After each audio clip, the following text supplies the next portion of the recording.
Hi, welcome to Kernels. My name is Sam Bouwers. I'm the consultant for continuing education for the State Library of Iowa.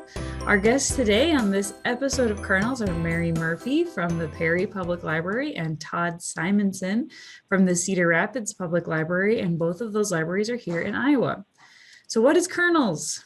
Kernels is an ongoing series of short videos from the State Library of Iowa. Each installment is a small pop of professional development that gets right to the core of a library program, service, or methodology in a public library setting. We've got in-practice librarians like Todd and Mary discussing their work so that others like you watching this video can learn from their experience.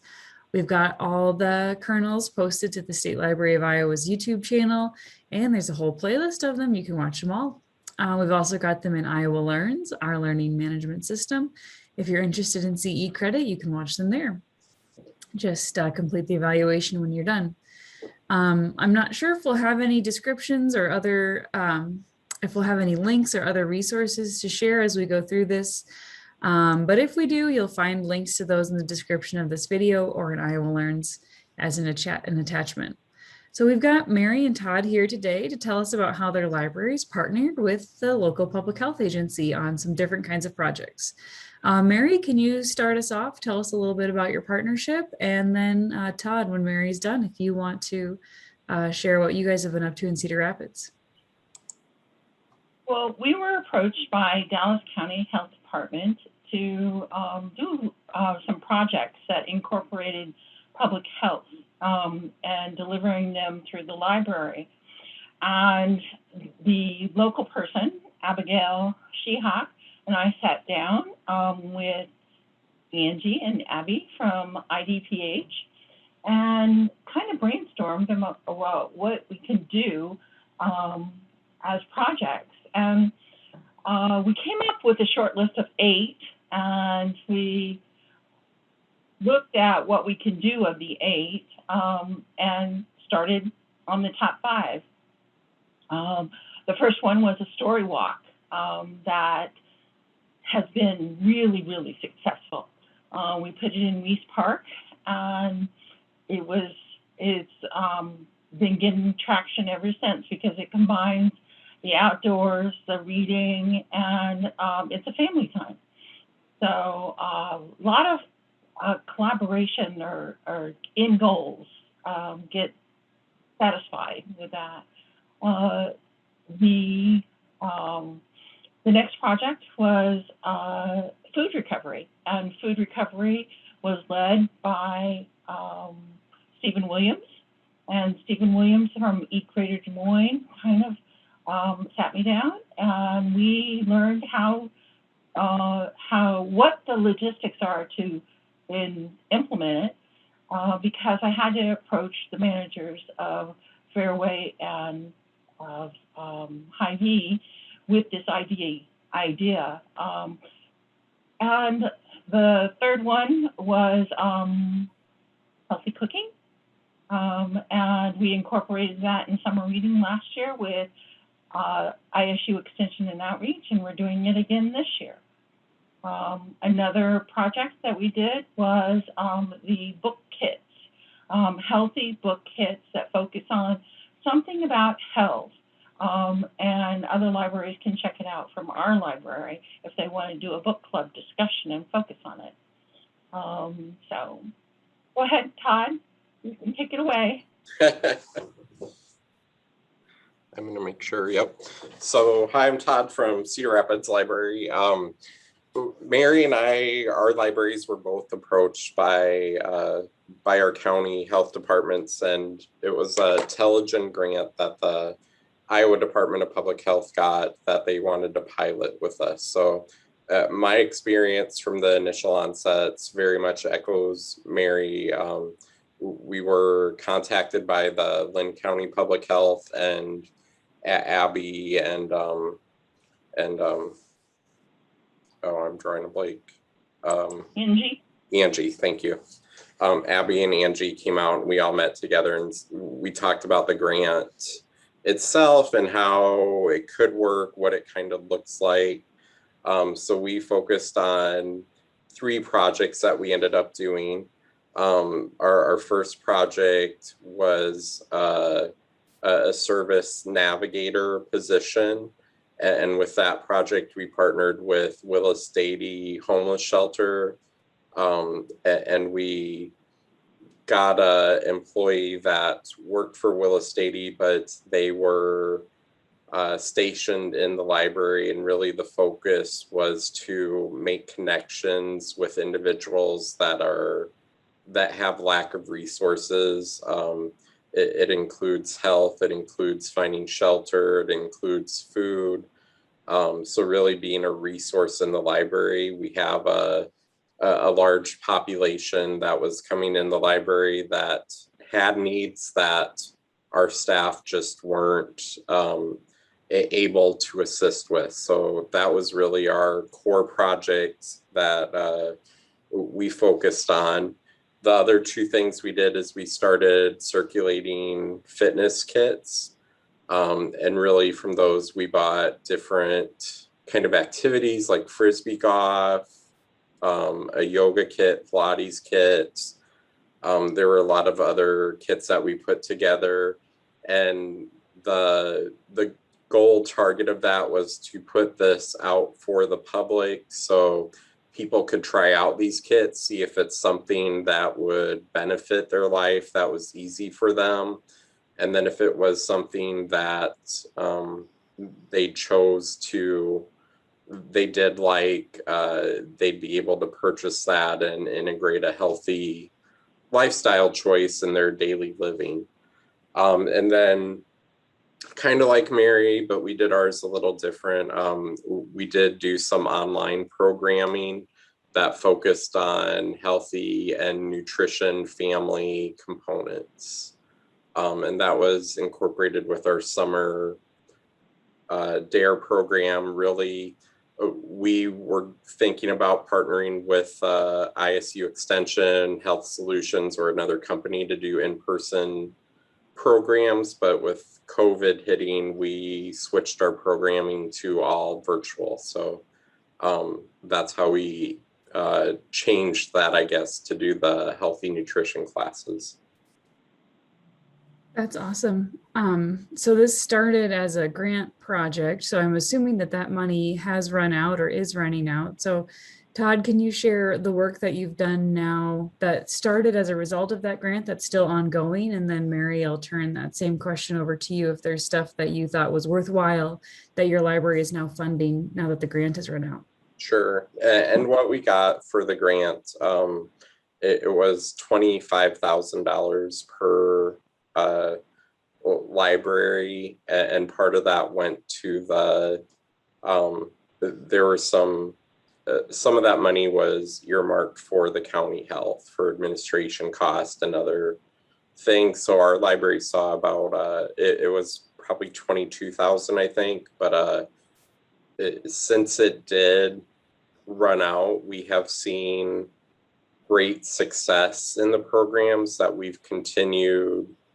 It was really a pilot for us, so we could see how the programs positively impacted our community, and we were able to put that into our budget for planning. So the service navigator position, it was a huge success in our community, and the person that initiated that program really did a great job of showing the benefit for it. So when it came time to do our city budget, we were able to put the total cost of that position into our budget for the following year, and the city wholeheartedly approved that for us.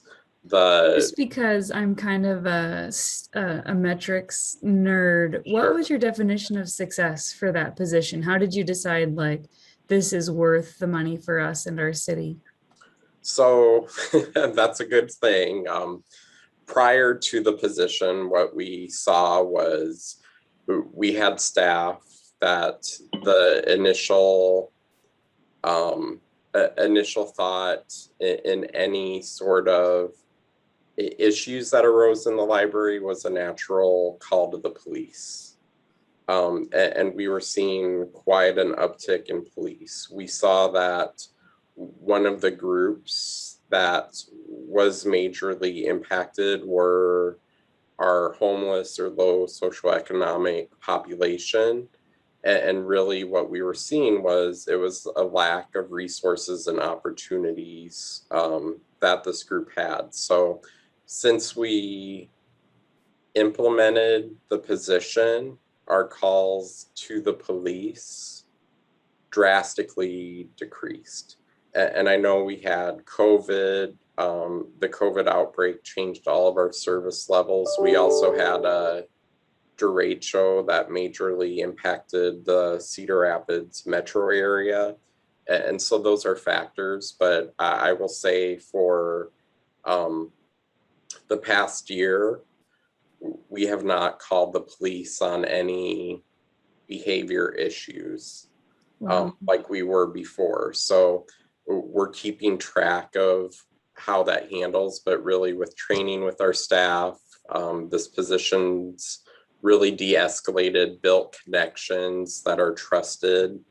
And so instead of just having a librarian staff that you have seen but don't know come up to you and try to get you help, and that goes sour, we have those established connections built, and that person's able to de-escalate, diffuse situations before they go to the need of calling police because of safety. And so I would say that's our biggest component of success. The other metrics that we used were keeping tallies of the interactions. So we were averaging, and I don't have the metrics in front of me, but I think it was about 200 connections a week is the average. And out of those, we were trying to get it to be about 15 to 20 new connections of people that they were helping. So we were seeing a regular, consistent use of the program. That's awesome. Mary, I'll flip it over to you. What are you guys still have on your radar? I think the food service program, is that right? Yes, we just resumed the food rescue and made another contact with Hunger Free Dallas County. So that was the intent of rescuing food not only from grocery stores, but from restaurants. My son has worked at a Noodles, and he said that when you get inventory, the food, you are only allowed by law to use it for a certain period of time. And so restaurants also have to throw out things that still have nutritional value. So starting with Hy-Vee and Fairway, and then gaining more partnerships. And just as a side story, we had somebody in the community wanting to give away fans. And so they ended up here. And so if people wanted fans, they came to the library or would be in need of it. And it was last week, so we all needed some cooling. But it was exciting to see needs being met in the community. And when you say, I had patrons like, we can take some. I said, yes, it's for everyone.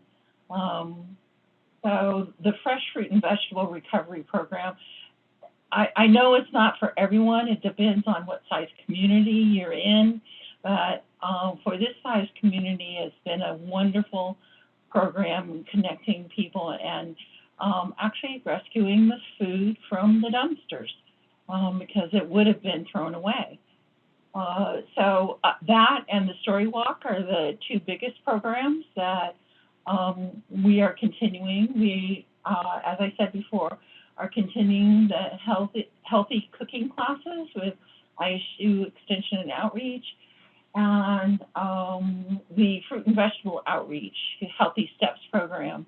We did this at the farmers market just to highlight incremental, tiny steps, how you can incorporate healthy things in your diet by giving away ears of corn, a watermelon, and apples last year along with carrots and broccoli.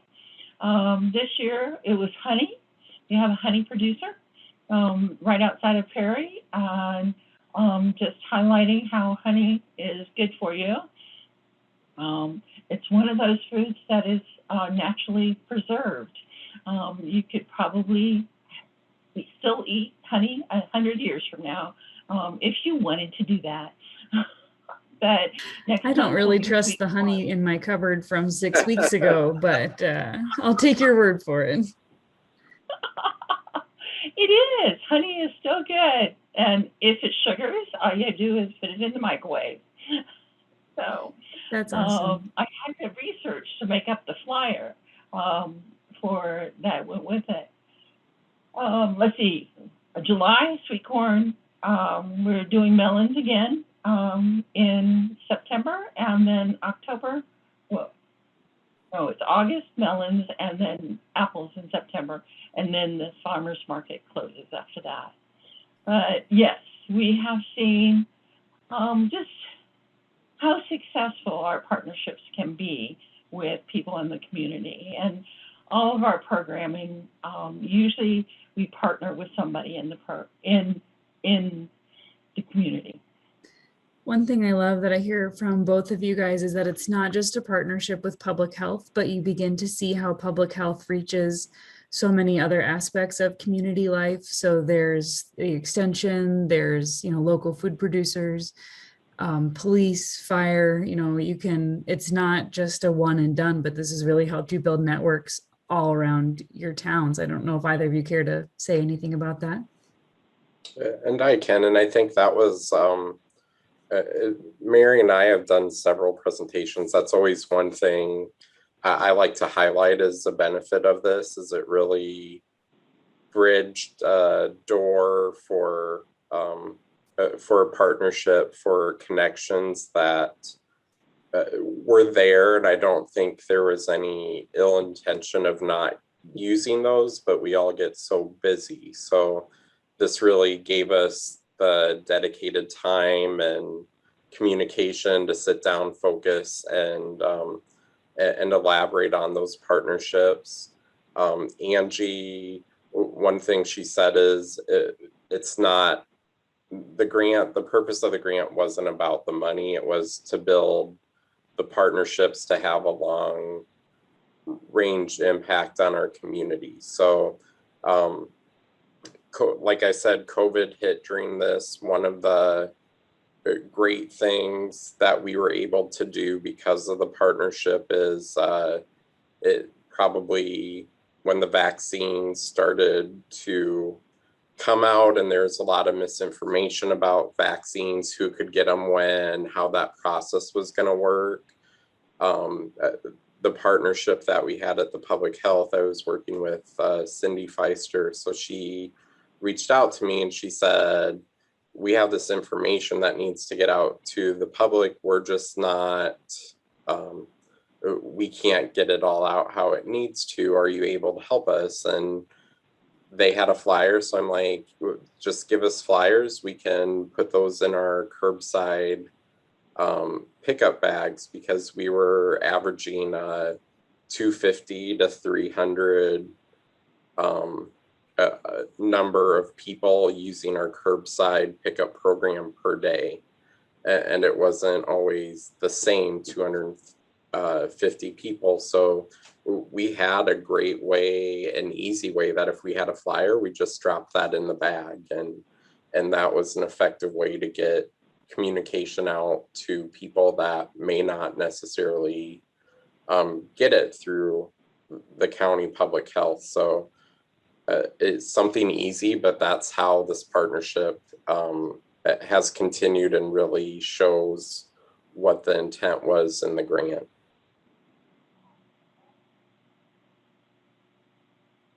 Absolutely. Now you guys are from different size communities. So Cedar Rapids, you're talking about 300 curbside bags a day. That's quite a large volume. Perry is smaller, but Des Moines Metro adjacent. Is that right? So you've got some more amenities, but libraries big and small can partner with local public health. So Mary, can you kind of talk a little bit about how you would see different size libraries taking on different projects? Well, I have encouraged anybody that I talk to find partners in the community, because one of the first things, I had a grant through ALA for Discover Space, and it was very much, driven by, you had to have results. And when you partner with the school, you build in your audience for what you're doing. And so I've always kind of advocated who you partner with should be strategic in your goal of your program. We partner with the hospital in getting word out about diabetes, because we have a large Latino population, and that is a problem with that population. We partner with the school. It's just looking at your community, and granted, our community is only about 8,000 now. It's a little easier to say, who does that here? And and if you're, one of the most strategic things that we do is be part of the Chamber of Commerce. And at the Chamber of Commerce meetings, you meet all the business people, and you meet the people that would be interested in promoting what you're promoting or partnering in something that they're doing. One of the things, libraries are situated in the community, and people come in from all segments of the community. So it's a very good place to promote anything that's going on in the community. I would say one of our first programs, we haven't had face-to-face programs yet. It's June 21st, 2021. And one of the first ones we're doing is with Dallas County Public Health at the end of July. So I would say that, search out those partners that have similar missions as the library does, and partner with them. It's funny who my partners come to be. I put on a Kids Fest in a normal year. It's usually the first weekend in June, and the firemen provide the lunch for $1. And the $1 is, for the fire department. I get all the donations for the lunch, pork loins from Tyson, buns donated by Fairway and Hy-Vee, the ketchup, the mustard, the chips, the cookies.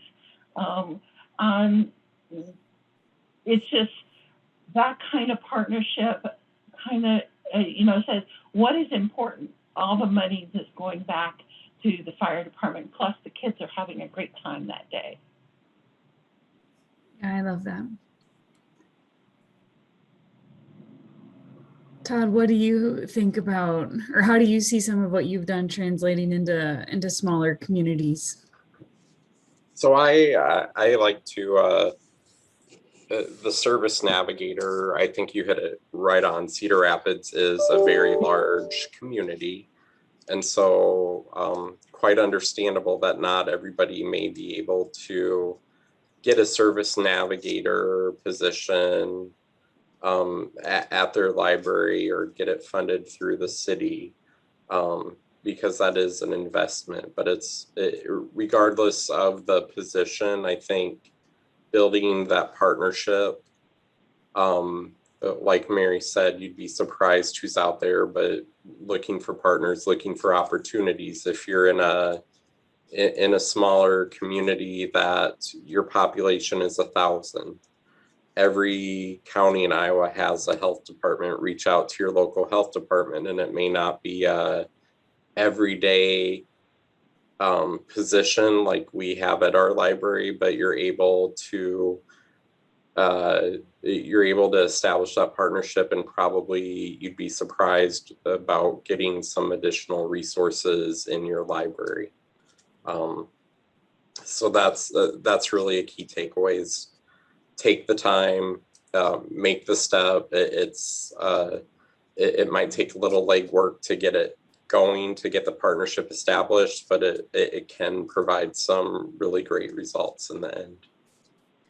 I love what, just such a natural fit for libraries and public health is that public information side of things. You guys have both talked about that, the vaccine flyers, the, just quality, trustworthy information. And, so often if I'm a citizen with a question and I might not think to Google, Osceola County Public Health. Osceola County is my home county, but I might see a flyer at the library and think, oh yeah, that's a good thing, or get a flyer in my books. And so I think the information and health literacy is also such a natural fit for libraries. When you're talking, Mary, about you don't have to eat 8 servings of fruits and vegetables today, but eat this watermelon I'm sending you home with over the course of the next 5 to 7 days, or come get 1 bunch of spinach from the rescue fridge. Just small incremental choices, and that's literacy 110%. I mean, you don't walk out of the womb reading Moby Dick, but you do learn how to read at the library, and it's the same thing with these components. You don't go from 0 to 60 of a healthy lifestyle, but you can make small changes and learn. So I think that's just awesome, and a great natural fit for libraries. Can I add one thing? Because Absolutely. we're yes to everything you said, and we're a trusted source in the community, and that's a pretty that goes a long way to having that outreach in the community. If we are, like you said, putting flyers out, if Mary's doing the programs, we are trusted by a large percentage of our community that it does have a great impact. And I do think too, I'll just add, that this really is about community well-being.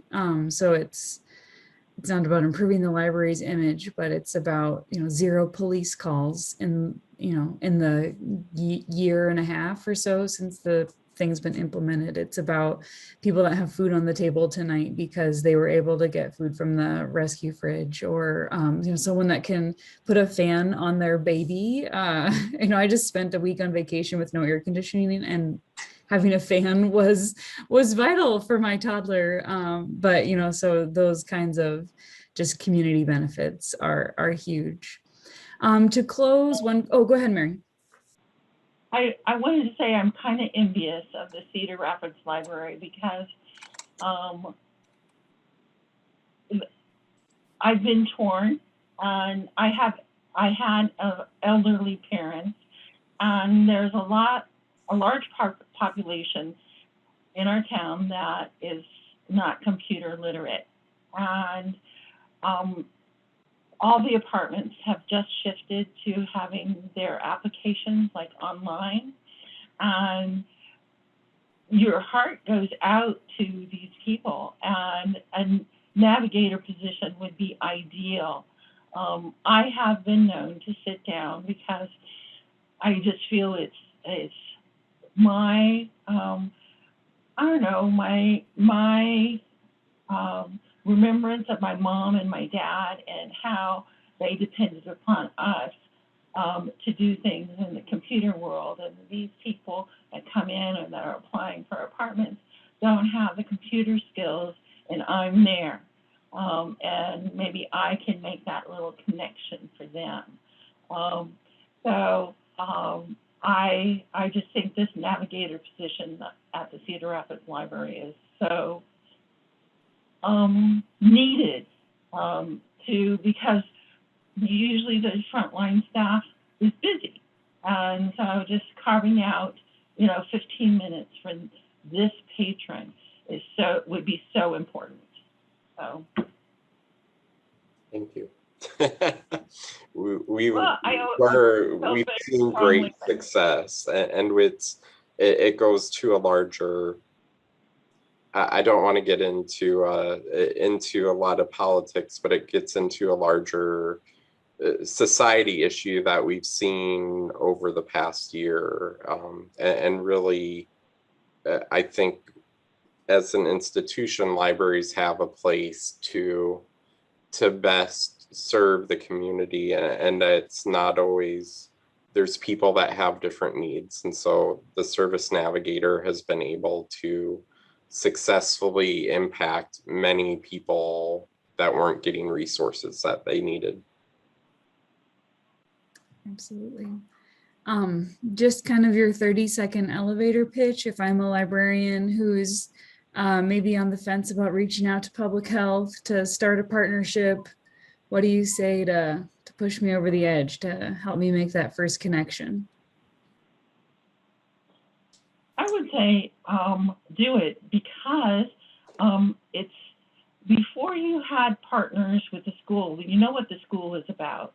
Before the coronavirus, you didn't know exactly what public health did.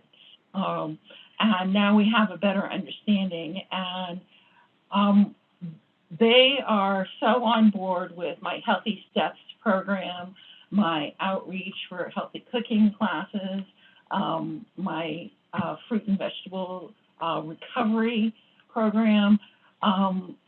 Just reach out and maybe go to lunch with them and see what they offer and what you offer, and see how both of you can accomplish your mission together.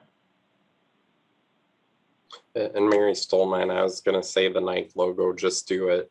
I think yes to what all that Mary said, but really, public health has a wide range of resources available that our communities need in various capacities. I think COVID has definitely shown that the vital need for public health departments, but there's so much I've learned about the public health department in Lynn County over the past year and a half, that they do the work they do outside of COVID and the importance to the community. So they have access to a lot of resources. I know sometimes our budgets get constrained, and sometimes if cities are cutting budgets, libraries are an easy way to look, but you'd be surprised what public health could do, because I tell you, Angie with Iowa Department of Public Health is a strong advocate in public libraries. So if every county public health department went to Angie, I'm sure she's creative. She would help find some resources or opportunities to help you. Absolutely. I'm so encouraged hearing the stories from both of you guys, and we have some other opportunities coming up this fall for Iowa libraries and public health. So I hope folks stay tuned in for those, and we can begin to develop these partnerships across the state as well. So we're wrapping up this kernel here. A huge thank you to Todd and to Mary for taking time to be with us today. If in your library you have a partnership or anything else going on that you think would make a great kernel, we want to hear from you. So send me a note and we'll work out how to get that recorded. But once again, thank you, Todd, and thank you, Mary, and best of luck with summer and whatever's next for you guys. So thanks. Thank you.